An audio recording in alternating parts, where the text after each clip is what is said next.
Hadis Muslim nomor hadis 723. Hadisnya berasal dari Imam Nafi'. Imam Nafi' menerima dari Ibnu Umar.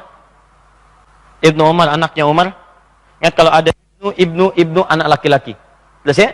Ya, jadi kalau di ilmu hadis itu, kalau tidak disebutkan nama anaknya, misal ini Abdullah, anak laki-lakinya Umar, disilangkan Abdullahnya, disebutkan anak laki-lakinya Ibnu Umar, anaknya Umar. Ini maksudnya bukan sekedar ingin mengenalkan bahwa ini anaknya si fulan, tapi ingin memberikan pesan bahwa bapaknya ini punya peran bagi anaknya sampai kemudian anaknya jadi sesuatu di masa depan. Di dalam ilmu hadis kalau disebutkan seperti ini pesan bagi orang tua. Kalau Anda ingin seperti anaknya Umar, anaknya Abbas, hafal 2000 hadis, jadi ahli fikih sejak kecil. Ibnu Abbas itu usia 13 tahun hafal 2000 hadis.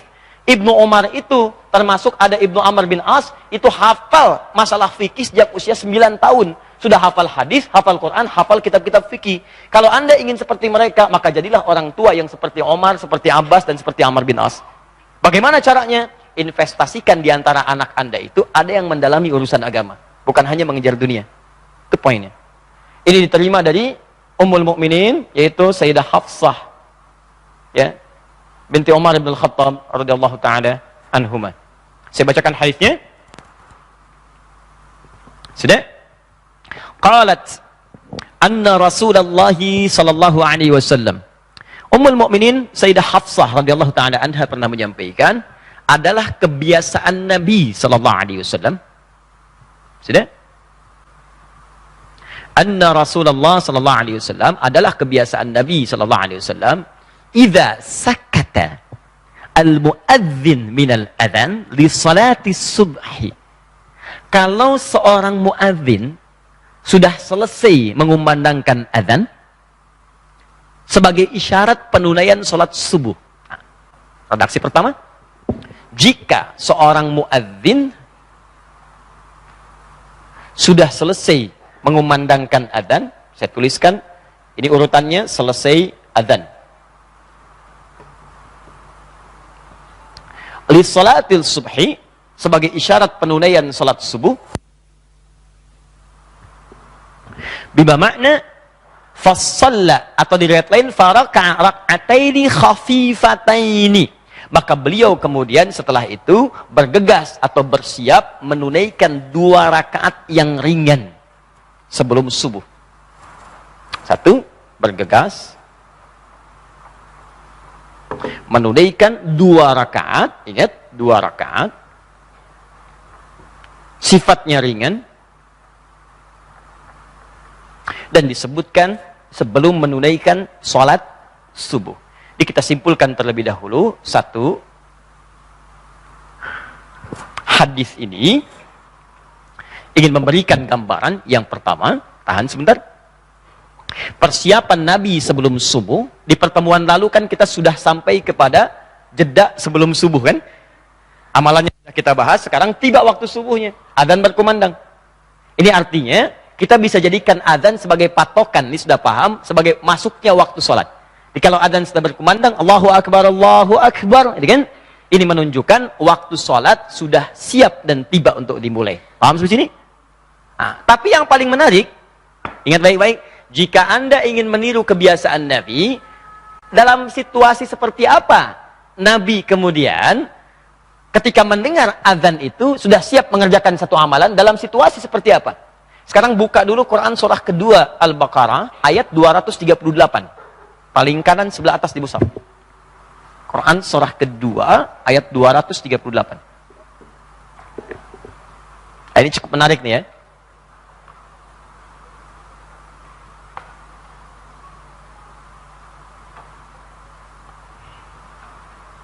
Ada ayatnya? Hafizu 'alas salawati was salatil wusta wa qumu lillahi qanitin. Hafizu 'alas salawat, jagalah oleh Anda waktu-waktu salat itu. Ada ayatnya? Terutama salat pertengahan, maksudnya subuh dengan asar. Nanti kita lihat kenapa itu sangat dijaga. Wa qumu lillahi qanitin, dan tunaikan itu dengan khusyuk sempurna. Baik, saya mau buat garis begini. Ada garis? Garis ini dijaga. Baik, tahan sebentar.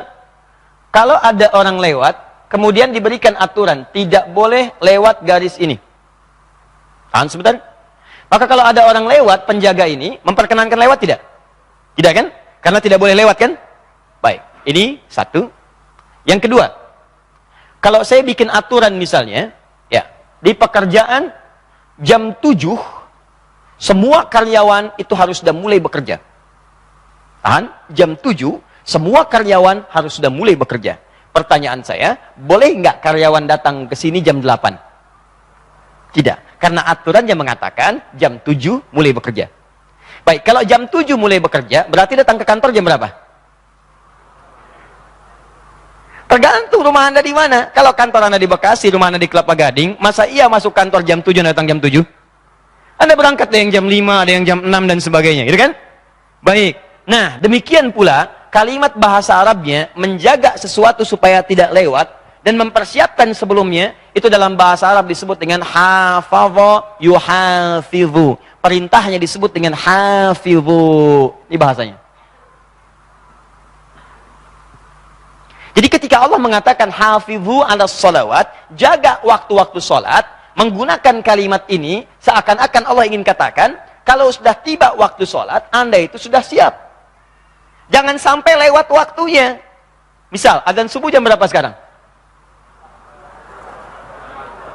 11, 25, 23, 20. Terjadi perbedaan pendapat di Kelapa Gading tentang waktu sholat subuh. Ini menandakan Anda datang dari daerah yang berbeda. Ya, kita ambil misalnya 11, taruhlah 25 ini. Maaf, 4, 04, 25. Misal. 4.25 adzan. Lihat baik-baik. Bahasa Qur'annya hafidhu, kalimatnya menggunakan redaksi yang ini. Bukan hafidhu, ihfad, bukan.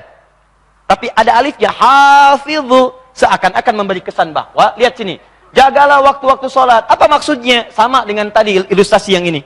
Kalau sudah tiba waktunya 4.25 azan, Allahu Akbar, Allahu Akbar. Saat azan itu, Anda sudah siap sholat. Bukan saat azan baru siap-siap sholat. Itu yang dimaksudkan. Ini bukan Allahu Akbar, Allahu Akbar. Wah, sudah azan. Nah, yang seperti ini, itu yang bukan diinginkan oleh Quran. Sholat tepat pada waktunya itu, begitu dipanggil, Anda sudah siap. Itu maksudnya. Dan inilah yang dicontohkan oleh Nabi SAW. Jadi beliau itu kalau adzan sudah berkumandang, itu adzannya dijawab oleh Nabi. Dijawab, tungguin. Allahu Akbar, Allahu Akbar, Allahu Akbar, Allahu Akbar. Terus, asyhadu an la ilaha illallah, jawab lagi, jawab. Sampai selesai. Begitu selesai kemudian beliau berdoa, seketika itu bergegas menunaikan 2 rakaat sebelum subuhnya. Nah, maaf ya, maaf. Maksud saya begini, maksud saya, kalau sekarang kita punya komitmen untuk mengikuti kebiasaan Nabi, maka cara pandang kita kepada waktu sholat sekarang dirubah. Bukan mendengar adzan baru siap-siap. Tapi sebelum adzan, sudah tahu kapan waktunya nih. Misal, asar nanti jam berapa?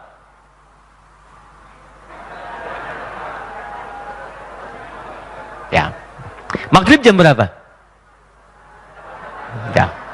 Kembali ke subuh ini. Adzan subuh 4.25. Maka Anda bangun sebelum itu. Anda wudhu dulu, Anda siap-siap. Di begitu adzan subuh, Allahu Akbar, Allahu Akbar, Anda sudah punya kesiapan. Itu yang dimaksudkan mengikuti keteladanan Nabi SAW. Paham di sini? Nah, orang yang bisa seperti ini, satu, statusnya akan naik menjadi hamba yang dicintai Allah. Kedua, dia berpeluang dosanya diampuni oleh Allah Subhanahu wa taala. Diampuni dosa. Ketiga, Allah akan mengabulkan doanya ketika ia memohon kepada Allah. Yang ini ditemukan di Quran surah ketiga ayat 31. Yang tentang doa ditemukan di Quran surah kedua ayat 186. Maaf ya, ini bukan sekedar mengikuti kebiasaan Nabi. Tapi kalau Anda bisa lakukan ini, bukan sekedar Anda mengikuti kebiasaan Nabi, tapi ada 3 hal yang Anda dapatkan. Satu, Anda berpeluang dicintai oleh Allah. Yang kedua, kalau Allah sudah cintai, Anda berpeluang diampuni dosa-dosanya. Tahan sebentar. Ciri orang yang diampuni dosa, maka tubuhnya akan dijaga oleh Allah dari perbuatan maksiat. Dari ujung kepala sampai ujung kakinya. Dijaga betul. Jadi kalau Anda terbiasa seperti ini, mata salah lihat sedikit langsung dipalingkan. Lisan dijaga dari perkataan yang kotor. Kaki dilangkahkan pada yang baik-baik. Itu yang dimaksudkan dijaga oleh Allah dari perbuatan dosa dan diampuni dosa-dosanya. Jadi kalau Anda sering bertobat, tapi tidak mampu menjaga tubuh Anda dari perbuatan maksiat, berarti tobat Anda belum sepenuhnya diterima oleh Allah Subhanahu Wa Taala. Itu keterangan terdapat di Quran surah keempat ayat 17-18. Nah, sekarang orang-orang yang cepat merespon seruan Allah, maka timbal baliknya Allah pun akan cepat merespon seruannya. Buka Quran surah kedua ayat 186. Saya pelankan sedikit. Quran surah kedua Al-Baqarah ayat 186. Perhatikan kalimatnya. Wa idza sa'alaka 'ibadi 'anni. Jika satu saat Muhammad hambaku itu bertanya kepadamu tentang aku. Maksudnya dia ingin mendekat kepada Allah. Ingin mendekat dan seterusnya. Mohon izin teman-teman, kalau ada seseorang ingin mendekat kepada Allah, biasanya motifnya apa? Cuma dua. Kalau bukan bertobat, ada kebutuhan yang ingin dimohonkan. Minta. Karena itu langsung dijawab oleh Allah. Sebelum dijelaskan oleh hamba ini, langsung dijawab. Perhatikan jawabannya. Fa inni qarib. Kamu nggak usah mencari aku dekat. Itu kalimat yang sangat indah. Di dalam ilmu psikologi, itu memberikan harapan yang kuat bagi pemohon. Kayak begini, Anda bertanya, ini sudah jam 1 lewat, ustadznya belum datang. Anda tanya ke panitia, Pak, Bu, di mana ustadznya posisinya? Jawaban pertama, aduh belum ada info. Jawaban kedua, sudah dekat Pak, sebentar lagi sampai. Mana yang paling menenangkan? Satu atau dua? Sebentar lagi sampai, dia sudah dekat. Nah, sebelum Anda bertanya, kata Allah, saya nggak usah dicari, saya dekat. Dan saya tahu apa motif Anda mendekat kepada saya. Maka langsung dijawab, lihat kalimatnya setelahnya. Ujibu da'watad da'i idza da'an. Kalau ada hamba yang mendekat kepadaku, ingin bermohon kepadaku, maka aku akan kabulkan setiap permohonannya. Dan kalimatnya menggunakan fi'il mudhari, ujibu. Saya sering katakan, mudhari itu kalau di bahasa Inggris, dia punya 3 arti. Ya, present, continuous, and future. Mau sekarang, mau nanti, mau kapanpun dia minta, sifat doa itu nggak ada yang ditolak. Sifat doa itu sepanjang dimohonkan pasti akan dikabulkan. Kalau nggak sekarang, nanti sesuai dengan kesiapan dia dalam menerimanya. Tapi kalau Anda ingin tahu secepat apa Allah mengabulkan doa Anda itu, maka kecepatan itu akan diukur kadarnya dengan teruskan ayatnya. Teruskan kalimatnya. Lihat. Ketika Allah mengatakan ujibu da'watad da'i idza da'an, liyastajibuli. Kalau Anda ingin cepat direspon permohonannya, maka Anda pun harus segera merespon seruan saya, kata Allah. Cepat jawab saya. Dan kalimatnya menggunakan fa di situ. Fa itu harfu atfin rabitin baina syai'aini bila hudud. Huruf yang merangkai dua peristiwa, antara peristiwa pertama dengan yang kedua tanpa jeda. Peristiwa pertama Anda memohon kepada Allah. Peristiwa kedua Allah turunkan jawaban dari doa Anda. Seakan Allah ingin katakan, kalau Anda bermohon kepada Allah peristiwa pertama, dan antara permohonan dengan doa ingin cepat dikabulkan, maka gunakan di situ huruf fa. Perhatikan kalimatnya. Falyastajibuli. Maka cepatlah respon setiap seruan saya. Nah, ini kan aneh. Ketika Anda memohon kepada Allah, ingin cepat dikabulkan. Ketika Allah minta Anda untuk beribadah kepadanya, Anda menunda-nunda. Ya Allah, saya sudah bermohon, kenapa tidak dikabulkan juga? Kemana Anda ketika dipanggil oleh Allah? Anda dipanggil Allah, Anda melambat-lambat. Wajar kiranya kalau Allah pun saat memanggil Anda pun, maaf Anda melambat-lambatkan, Anda pun saat memanggil Allah mendapatkan respon yang serupa. Rumus ini bisa ditemukan di Quran surah kedua diantaranya, ayat 152. Paling kanan sebelah bawah. Saya berikan rumus cepat. Bagaimana caranya meminta supaya cepat dikabulkan.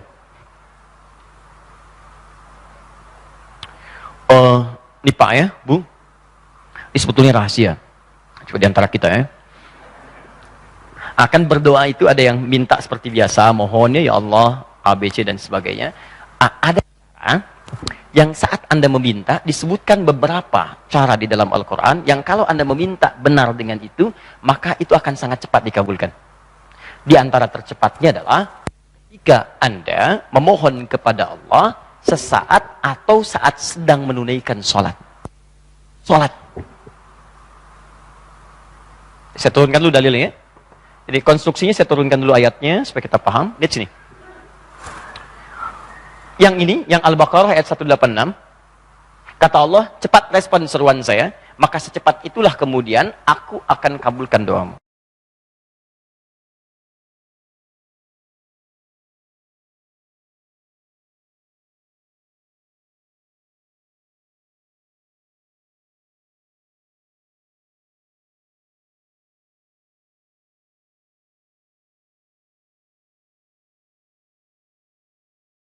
Gak ada orang sholat, baca Al-Fatihah, pegang mushaf. Hampir tidak ditemukan. Kemudian Anda bacakan kan? Baca ayatnya, baca Qur'annya, dan silahkan cek. Semua bacaan dalam sholat itu sifatnya doa semuanya. Karena itu dalam kitab fikih sholat disebut dengan doa. As-sholatu hiyad doa. Dan yang paling menarik, dalam Al-Quran, sholat itu disebut dengan zikir. Dalilnya Quran surah ke-20 ayat ke-14.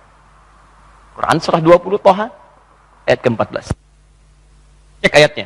Innani anallah. Kata Allah, saya Allah. La ilaha illa ana. Tidak ada Tuhan selain saya. Fa'budni, sembah saya. Bagaimana cara menyembahmu ya Allah? Baca ujung ayatnya. Wa aqimis sholata li dzikri. Tunaikan sholat sebagai zikir kepada saya. Jadi ketika kita sedang sholat, kita sedang berzikir kepada Allah. Dan tahukah Anda teman-teman? Rumus yang Al-Baqarah 152 tadi mengatakan, fadhkuruni adzkurkum. Semakin cepat engkau berzikir kepada saya, semakin cepat juga saya mengingat kamu. Di antara makna zikir itu sholat. Jadi kalau Anda cepat menjaga waktu sholat, diseru Allahu Akbar, Anda siap datang. Begitu Allah menyeru Anda siap, maka ketika Anda menyeru Allah pun Anda siap mengabulkan apa yang Anda minta. Itu rumusnya. Falyastajibu, cepat respon seruan saya. Secepat Anda merespon seruan saya, maka saya pun akan cepat merespon seruan Anda. Ya Allah, bagaimana kami merespon seruanmu? Zikir. Apa di antara amalan zikir? Salat. Jadi ketika kita diseru untuk salat, Allahu Akbar, sebetulnya panggilan itu bukan sekedar meminta kita ibadah. Di balik ibadah itu ada kebahagiaan yang Allah ingin berikan kepada kita. Seakan-akan Allah ingin katakan, "Hei, yang ingin bahagia, minta sini, saya berikan. Yang belum sukses, ruku, sujud, saya berikan. Yang ingin tenang, saya berikan." Makanya ketika Anda dipanggil sholat oleh muadzin, hayya 'alas shalah, ayo sholat. Anda bertanya, kenapa sholat? Teruskan kalimatnya. Hayya 'alal falah. Saya panggil Anda sholat, bukan ingin membebani Anda, tapi supaya Anda bahagia, supaya Anda tenang. Minta kepada Allah. Pertanyaannya, ya Allah, saya sudah sholat, kenapa kemudian tidak terkabul juga? Kenapa terkabulnya lambat? Cek, secepat apa Anda merespon perintah sholat itu? Subuh 4:25. Allahu Akbar, 4:25, panggilan subuh. Anda siap kemudian datang panggilan sesuai dengan panggilannya. Datang sholat, dipanggil, datang. Maka Allah pun ketika Anda meminta, seketika dikabulkan. Yang hebat, lihat kebiasaan Nabi. Subuh 4:25. Jam 3, sudah siap-siap. Belum dipanggil, sudah datang. Maka Allah pun akan mengingat Anda, bahkan sebelum Anda meminta kepadanya. Ada orang-orang yang sebelum meminta, itu sudah dipenuhi oleh Allah. Dia mau berangkat, tiba-tiba jalanan lenggang. Dia mau makan, tiba-tiba orang ngantar makanan. Dia mau buah, tiba-tiba sudah ada di rumah. Ada orang-orang tertentu yang sebelum memohon, sudah dipenuhi oleh Allah. Contoh abadinya dalam Al-Quran, buka Quran surah ketiga, Ali Imran, ayat 37. Ada seseorang perempuan, Bu, yang saat pamannya setiap kali akan mengantarkan kebutuhan, sudah ada di dalamnya. Saking dekatnya dengan Allah Subhanahu Wa Ta'ala. Buka Quran surah 3, Ali Imran, ayat 37. Paling kiri sebelah bawah di mushaf. Namanya Maryam. Fataqabbalaha rabbuha biqabulin hasanin wa ambataha nabatan hasana wa kaffalaha Zakaria. Ya, Maryam dirawat kemudian diperhatikan oleh Allah. Setiap pertumbuhannya dijaga oleh Allah. Yang paling menarik, yang memegang kunci mihrabnya, tempat beliau ibadah, pamannya namanya Nabi Zakaria. Setiap kali mengantarkan kebutuhannya, kullama dakhala 'alaiha Zakaria al-mihrab wajada 'indaha rizqa. Setiap kan sudah ada di situ kebutuhannya. Bawa pakaian sudah ada, bawa makanan sudah ada. Masih mending kalau musim apel ada apel. Ini bukan musim apel, ada apel. Kaget pamannya. Bertanya, "Ya Maryam, anna laki hadza?" Maryam, dari mana semua ini? Apa jawabannya? Qalat huwa min indillah. Ini pemberian dari Allah. Innallaha yarzuqu man yasha bighairi hisab. Dipanggil jam 4:25, dia datang bahkan sebelum panggilan itu tiba. Maka Allah pun menyiapkan kebutuhan dia sebelum dia memanggilnya. Ya kadang-kadang yang paling repot dipanggil 4:25, baru sadar 5:24. Ini pun belum ingat sholat. Belum ingat sholat. Baru bangun, astagfirullah ya Allah, Liverpool kalah gitu kan, 2-1. Jelas? Jadi sunnah yang pertama, setelah Anda tunaikan tahajud, perbanyak istighfar sebelum tiba waktu subuh. Kemudian setelah tiba waktu subuh, Allahu Akbar, jawab seruan itu. Ya, kemudian jawab dulu seruan adzan. Jika adzan sedang berkumandang, dijawab dulu. Ya, begitu selesai Anda jawab, baru Anda bergegas menunaikan sholat sunnah qabliyah subuh. Berapa jumlahnya? 2 rakaat. Ya. Jangan terlampau soleh ya. 2 rakaat. Bismillah. Tahan. Pelan-pelan, pelan-pelan. 1. Sampai sini dipahami? Baik. Jadi jeda menunaikan qabliyah ini, yaitu jedanya antara selesai azan, jadi azan selesai, dengan menunggu penunaian sholat subuhnya. Jadi kalaupun Anda buat jeda misalnya 10 menit ke azan subuh, yang pasti patokannya begitu selesai azan, Anda tunaikan. Jelas? 1. 2. Al-Bukhari tadi sudah, nomor hadis 618, redaksinya sama. Sekarang masuk ke hadis Muslim, nomor hadis 724. Sudah?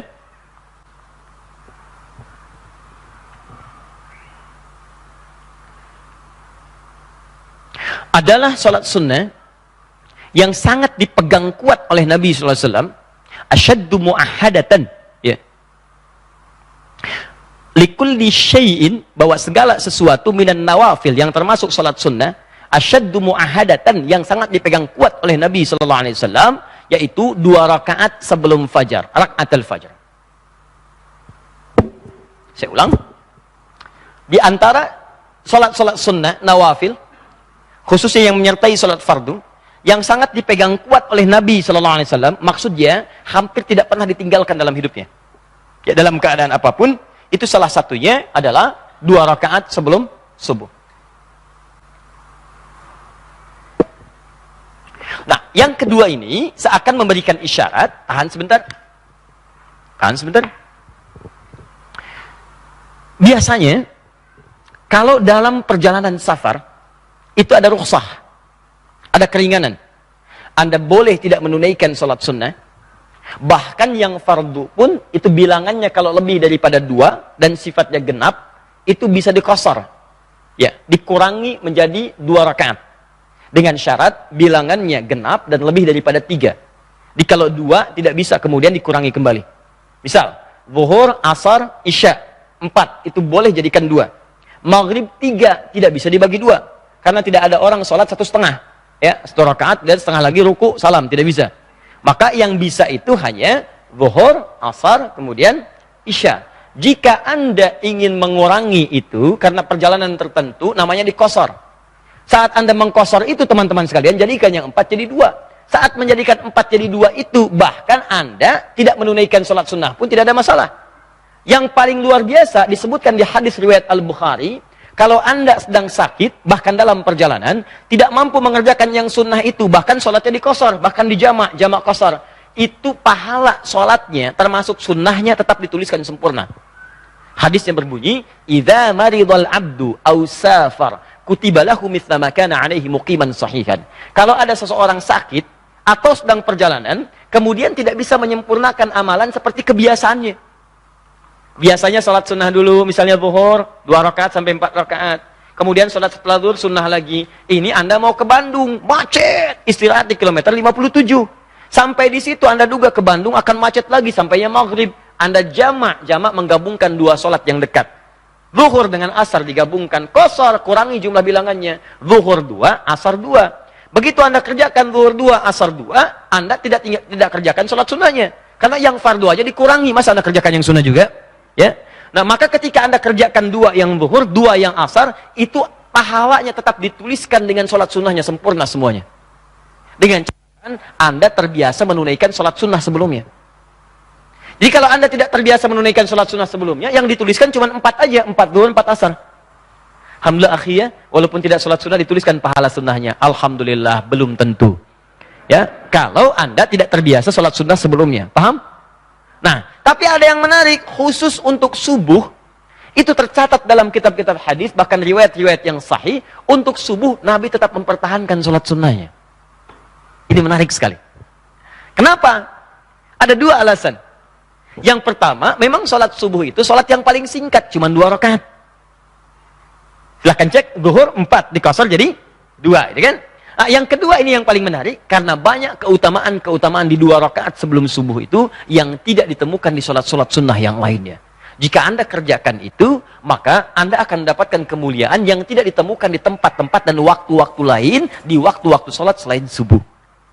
Nah, Apa dua keutamaan ini atau keutamaan-keutamaan dimaksudkan? Sebelum itu saya garis bawahi dulu. Artinya kalau Anda sedang berperjalanan pun, sedang di perjalanan, sedang safar dan sebagainya, masuk waktu subuh, saking utama 2 rakaat ini Nabi menjaganya. Kalau memungkinkan mengerjakannya, maka jangan tinggalkan itu. Sekalipun hukumnya sunnah. Paham?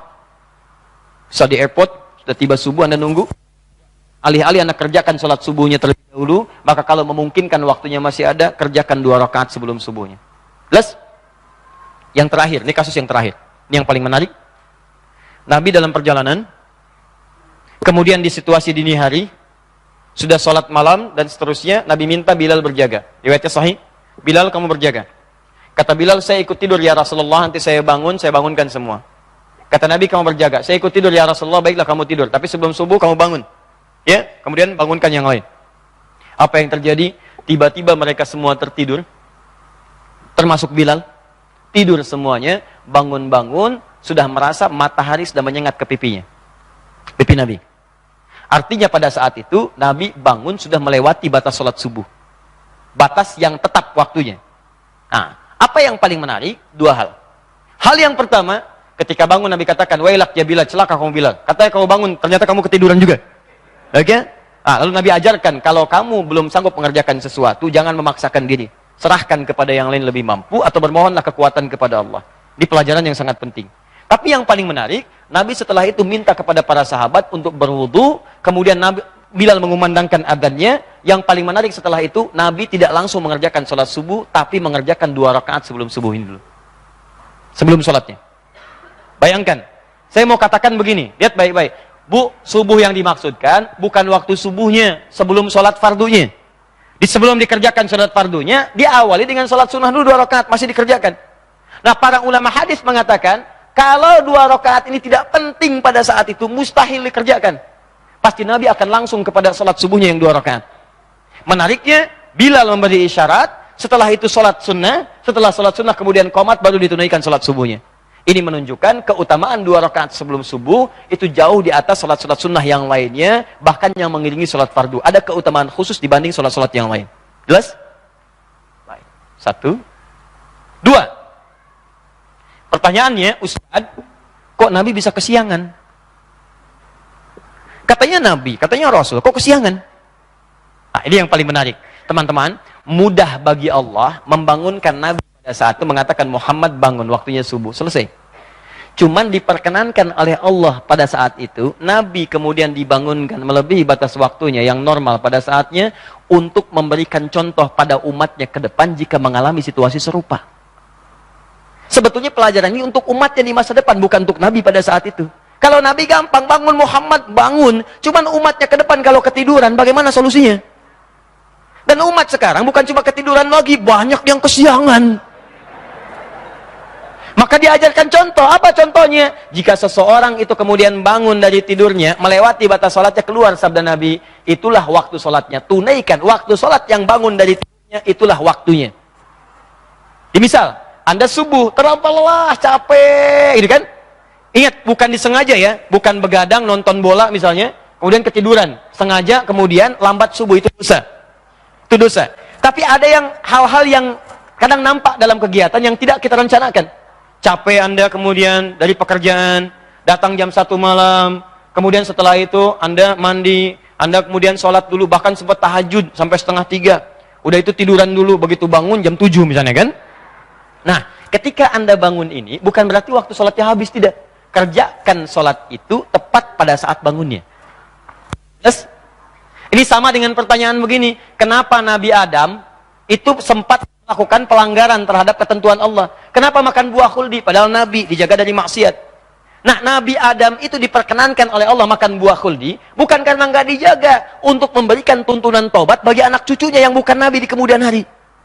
Makanya ketika beliau melakukan kesalahan itu, diperkenankan oleh Allah, turun kemudian ayat tobat. Quran surah kedua ayat 37. Fatalaqa Adamu min Rabbi kalimatin fataba alaihi. Adam menerima tuntunan tobat, maka tobat. Itu yang membedakan manusia dengan iblis. Iblis salah, diminta tobat, gak mau tobat. Bahkan dia berkata di Quran surah ke-7 ayat 12-13. Ana khairun minhu khalaqtahu min narin wa khalaqtahu min tin. Saya lebih hebat dibandingkan dengan Adam. Engkau ciptakan saya dari api, dia dari tanah. Tidak level yang dari api, sujud kepada yang dari tanah. Diberi kesempatan tobat, nggak mau tobat. Manusia salah, wajar. Karena manusia punya nafsu. Yang tidak wajar itu kalau sudah salah, nggak mau tobat. Jadi Anda mesti bedakan, Anda ini manusia apa iblis? Iblis itu salah, nggak mau tobat. Anda salah, wajar, namanya manusia. Tapi kita itu punya kesempatan untuk kembali kepada kebaikan. Jadi sebesar apapun kesalahan kita, ada peluang untuk berubah jadi baik. Orang jahiliyah itu banyak yang buruk sifatnya. Ada pembegal, tukang mabuk, tukang bunuh, tukang perkosa, tukang mabuk, macam-macam. Tapi ketika turun kesempatan untuk bertobat, mereka memilih untuk tobat dan jadi hamba yang terbaik. Sekarang kita sudah keluar dari zaman jahiliyah, jangan kembali lagi ke masa lalu. Paham sampai sini?